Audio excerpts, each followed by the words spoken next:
When people talk about Linux, they often focus on distributions, package managers, or kernels. But for most users, the real daily experience of Linux is defined by the desktop environment. The desktop environment controls how you interact with your system, how fast it feels, how intuitive it is, and whether it empowers you or constantly gets in your way. In 2025, Linux desktop environments are more diverse and mature than ever, but that also means the quality gap between them is very real. Some feel modern, polished, and efficient, while others feel outdated, buggy, or unnecessarily complicated. In this video, we're ranking Linux desktop environments from worst to best in 2025. Not to insult anyone's favorite setup, but to honestly evaluate usability, performance, stability, customization, and long-term viability for real users. This ranking considers default behavior, not heavily modified setups, because most people experience a desktop environment as it ships. Starting at the bottom of the ranking, the desktop environment that struggles the most in 2025 is LXDE. Once upon a time, LXDE had a clear mission: be extremely lightweight and fast on old hardware. For a while it succeeded. The problem is that time moved on, and LXDE didn't really move with it. Development has largely stalled. Many core components feel abandoned, and the environment relies heavily on outdated technologies like GTK2, which is no longer actively supported in modern Linux ecosystems. This creates real problems, from theming inconsistencies to security concerns and poor compatibility with newer applications. While it technically still works, LXDE feels like a relic rather than a living project. New users will struggle with its lack of polish, inconsistent configuration tools, and limited integration. Even on low-end systems, better alternatives exist now. In 2025, LXDE isn't just old, it's functionally obsolete. Slightly above LXDE, but still firmly in the lower tier, is Trinity desktop environment, often called TDE. Trinity is essentially a continuation of KDE 3. It's frozen in time and preserved by a small but dedicated community. While nostalgia can be powerful, Trinity's biggest strength is also its biggest weakness. It looks and behaves like Linux desktops from the early 2000s, and while that might appeal to some users who despise modern UI trends, it creates a steep barrier for everyone else. Application compatibility is limited. Theming feels archaic. And integration with modern Linux features like Wayland, Pipewire, and modern power management is either missing or incomplete. Performance is decent, but not exceptional enough to justify the trade-offs. Trinity is not necessarily bad in a technical sense, but in 2025 it feels like a museum exhibit rather than a practical daily driver. Next in the ranking is Enlightenment. Enlightenment has always been a strange case in the Linux world. It's visually unique, highly animated, and extremely configurable, often advertised as both lightweight and beautiful. In reality, Enlightenment can be frustrating. While it looks impressive in screenshots and demos, everyday usability suffers from inconsistent behavior, unconventional configuration menus, and a workflow that feels unintuitive to many users. Performance can be good on paper, but animations and effects sometimes make it feel heavier than expected, especially on mid-range hardware. Documentation is sparse, community support is limited compared to major environments, and bugs can linger for a long time. Enlightenment isn't terrible, but it demands patience and a willingness to adapt to its worldview. For most users in 2025, that's simply too much effort. Moving into the lower middle tier, we have LXQt. LXQt is often seen as the successor to LXDE, and in many ways it is a clear improvement. It uses modern Qt libraries, is actively maintained, and offers better compatibility with modern Linux systems. Performance is one of its strongest points, especially on low-end or older hardware. However, LXQt still struggles with cohesion and polish. The desktop feels like a collection of loosely connected components rather than a unified experience. Default theming is bland, configuration tools are functional but basic, and many tasks require manual tweaking that other environments handle gracefully out of the box. LXQt is not bad, but it feels unfinished in comparison to more mature desktop environments. It's a good choice for resource-constrained systems, but not one that excites or impresses in 2025. Just above LXQt sits Mate. Mate was created to preserve the classic GNOME to experience, and it has done a respectable job of maintaining stability and familiarity over the years.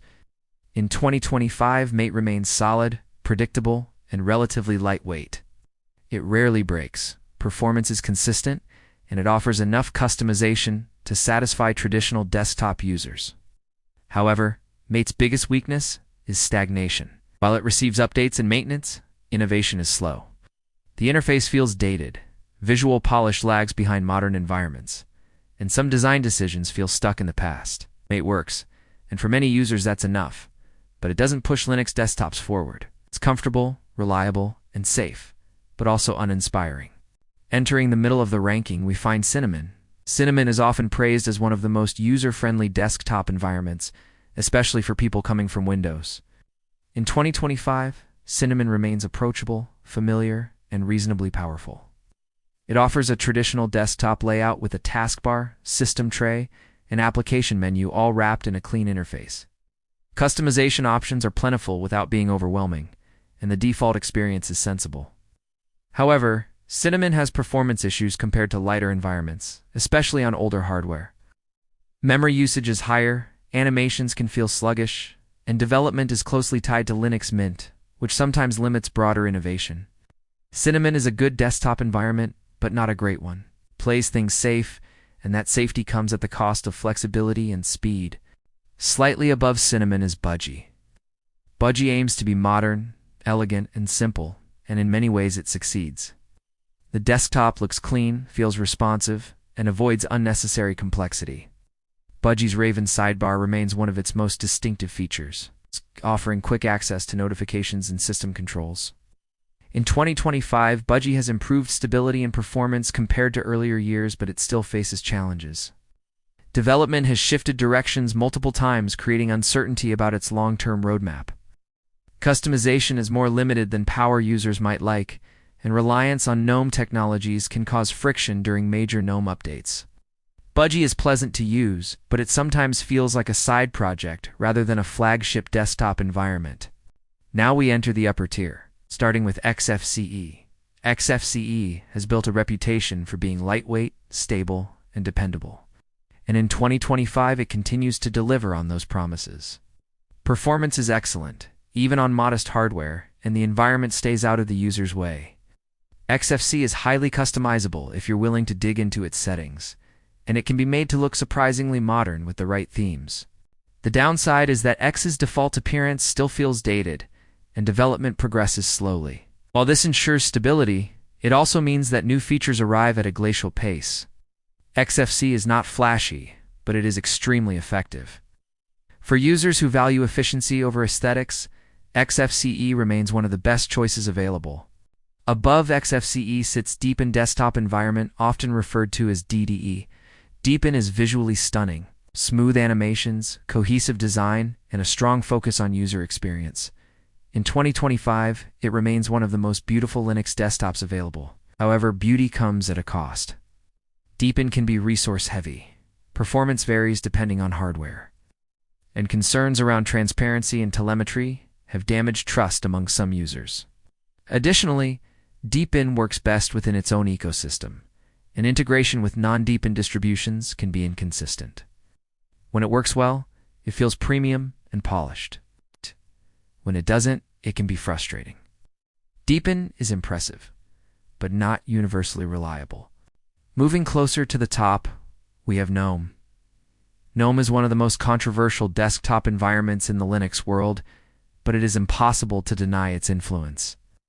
In 2025, GNOME is polished, stable, and deeply integrated with modern Linux technologies like Wayland, Pipewire, and Flatpak. The workflow is opinionated, keyboard-driven, and designed around simplicity and focus. For users who embrace it, GNOME can be incredibly productive. For those who don't, it can feel restrictive and alien. Performance has improved significantly in recent years, but GNOME still consumes more resources than many alternatives.